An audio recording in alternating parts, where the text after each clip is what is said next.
Hi guys, welcome back to my channel DK pictures Bhojpuri. My name is Deepak Singh Chhapraiya. फिर से स्वागत करता हूं आप सभी सिंगर भाइयों को अपने ही चैनल डीके पिक्चर्स भोजपुरी में। और आ गया हूं आज एक बहुत ही जबरदस्त दर्द भरा गीत हिट मेटर लेकर दोस्तों। बहुत ही आज का दोस्तों दर्दनाक गाना है।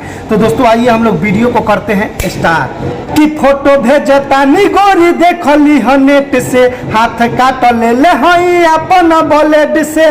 फोटो भेजता नी गोरी देखली ह नेट से, हाथ काट ले हई अपन ब्लेड से।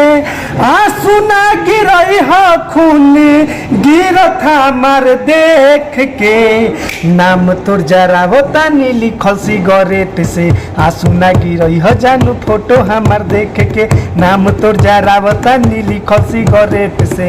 आंसू ना गिरई ह खून गिरत हमार देख के। दोस्तों आइए फर्स्ट अंतरा। कि रोवेलू हमारा सामने का झूठो, मगर मच्छी वाला आंसू हो। दिल में हमारा तीर चुभैलू, बन गइल नासुर हो। रोवेलू हमारा सामने का झूठो, मगर मच्छी वाला आंसू हो। दिल में जमन तीर चुभैलू, बन गइल आज नासुर हो।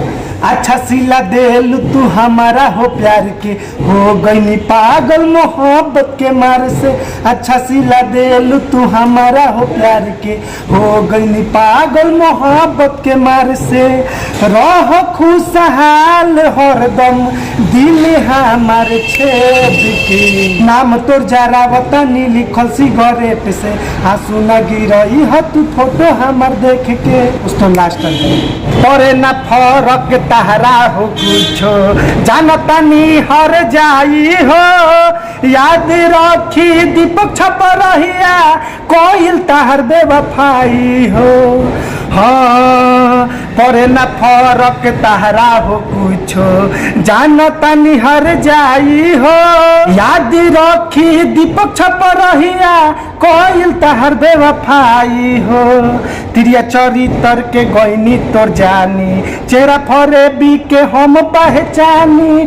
तिरिया चरितर के गईनी तोर जानी, चेहरा फरेबी के हम पहचानी। बिकेला जवानी ताहार 1500 रेट से, नाम तोर जरा वतनी लिखल सिगरेट से। आंसू ना गिरई ह तू फोटो हमार देख के, नाम तोर जरा वतनी लिखल सिगरेट से। आंसू ना गिरई ह तू फोटो हमार देख के। तो इससे भी जबरदस्त गाना हमारे डिस्क्रिप्शन में होगा, एक बार जाके जरूर चेक कर लीजिएगा।